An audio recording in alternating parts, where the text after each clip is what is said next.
दोस्तों, हम सभी ने महाभारत के बारे में सुना होगा और हो सकता है कई बार टीवी पर देखी भी होगी।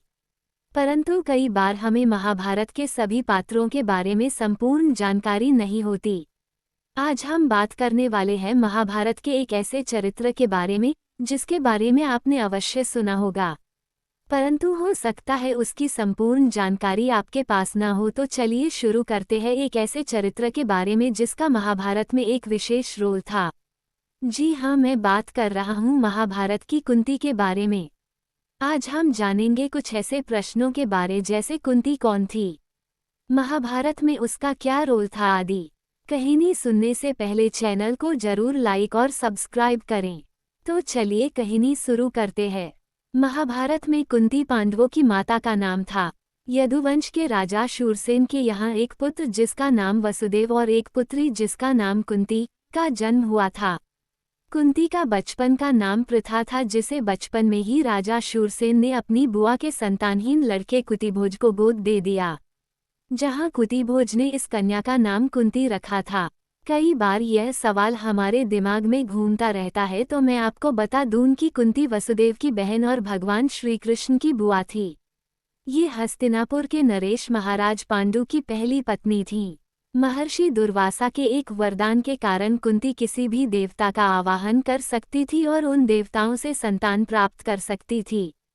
पांडु एवं कुंती ने इस वरदान का प्रयोग धर्मराज, वायु एवं इंद्र देवता पर किया और अर्जुन को तीसरे पुत्र के रूप में राजा इंद्र से प्राप्त किया। इस प्रकार अलग अलग देवताओं से कुंती ने पुत्र को जन्म दिया, जिसमें यमराज और कुंती के पुत्र युधिष्ठिर, वायु और कुंती के पुत्र भीम, इंद्र और कुंती के पुत्र अर्जुन थे। विवाह से पहले कुंती ने सूर्य देव का आवाहन किया था और उसके गर्भ से कवच कुंडल धारण किए हुए एक पुत्र उत्पन्न हुआ जिसका नाम कर्ण था, जिसे कुंती ने लोकलाज के भय के कारण एक मंजूषा में रखकर रात्रि को गंगा में बहा दिया। कुंती एक तपस्वी स्त्री के साथ साथ हस्तिनापुर राज्य की महारानी और इंद्रप्रस्थ साम्राज्य की राजमाता भी थीं।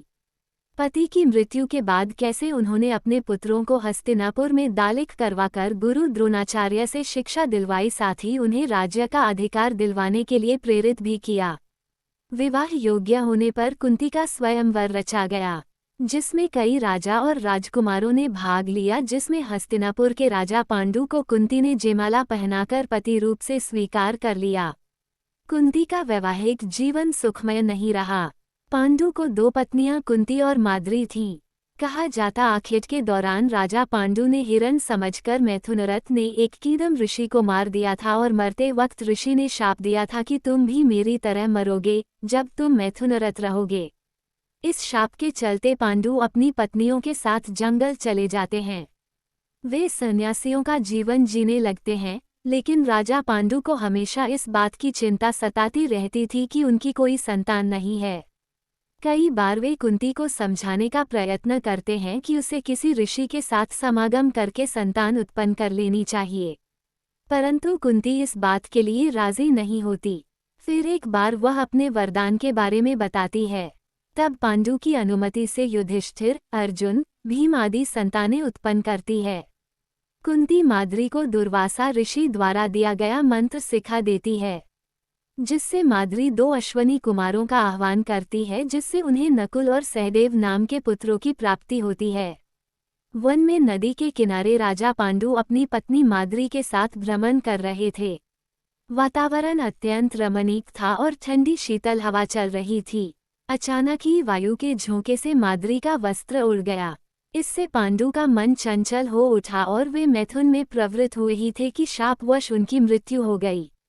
कहते हैं कि माद्री उनके साथ सती हो जाती है। बचपन में अपने पिता यदुवंशी राजा शूरसेन द्वारा कुतिभोज को गोद दे दिए जाने के कारण कुंती अपने असली माता पिता से दूर रही, जिस कारण कुंती को अपने असली माता पिता का प्यार नहीं मिला। अपने महल में आए महात्माओं की सेवा करना कुंती अपना फर्ज मानती थी, जिस कारण महात्मागण उससे प्रसन्न रहते थे। इसी तरह एक बार ऋषि दुर्वासा ने कुंती की सेवा से प्रसन्न होकर उसे एक ऐसा मंत्र दिया जिससे कुंती जिस देवता का स्मरण करती वह तत्काल देवता ही उसके समक्ष प्रकट होकर उसकी मनोकामना पूर्ण कर देता था। इस तरह कुंती को एक अद्भुत मंत्र मिल गया। राजा पांडु की मृत्यु के बाद कुंती के सामने अपने पुत्रों के लालन पोषण करना था। कुंती के संघर्ष की शुरुआत यहीं से हुई थी। अपने पांडव पुत्रों के भविष्य के लिए उसने हस्तिनापुर राज्य की ओर प्रस्थान किया और अपने पति पांडु के सभी हितैषियों से मिलकर एवं सभी के सहयोग से कुंती ने राजमहल में अपनी जगह बनाने में सफलता हासिल की।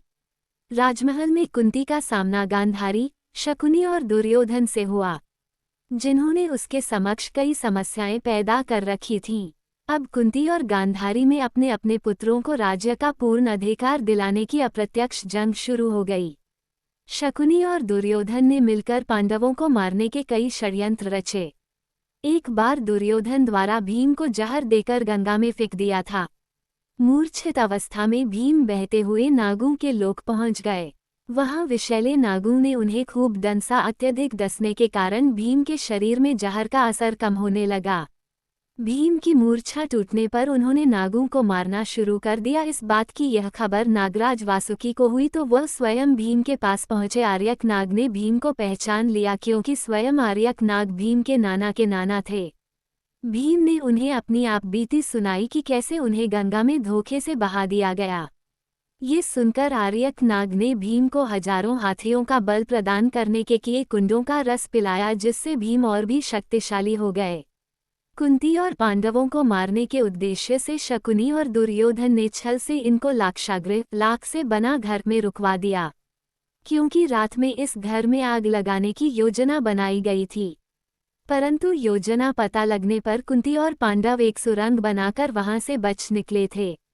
परंतु उस आग में कुछ ग्रामीण जलकर मर गए थे और उनकी लाशों को कुंती और पांडवों की लाश मान लिया गया था। वहां से बचकर कुंती और पांडव जंगल की ओर चले गए। उस जंगल में नरभक्षी राक्षस हिडिंब का राज्य था और उसकी पुत्री का नाम हिडिंबा था। जंगल में पहरा दे रहे भीम को देखकर हिडिंबा उस पर मोहित हो गई और बाद में कुंती के आदेश से भीम को उससे विवाह करना पड़ा, जिससे उसको एक पुत्र मिला जिसका नाम घटोत्कच रखा गया। महाभारत युद्ध के करीब 15 वर्षीय के बाद गांधारी, कुंती, धृतराष्ट्र और संजय वन की ओर प्रस्थान करते हैं। ये करीब 3 साल तक गंगा किनारे एक घने वन में छोटी सी कुटिया बनाकर रहते हैं। एक दिन जंगल में आग लग जाती है, जिस कारण गांधारी, कुंती और संजय को कुटिया छोड़नी पड़ती है। पूरे जंगल में आग लगने के कारण संजय उन सभी को जंगल छोड़ने के लिए कहता है, परंतु धृतराष्ट्र उन्हें कहता है कि यही वो घड़ी है जब उन्हें मोक्ष की प्राप्ति होगी।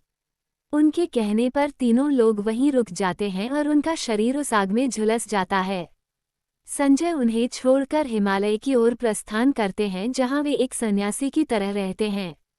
इस प्रकार कुंती मृत्यु को प्राप्त होती है।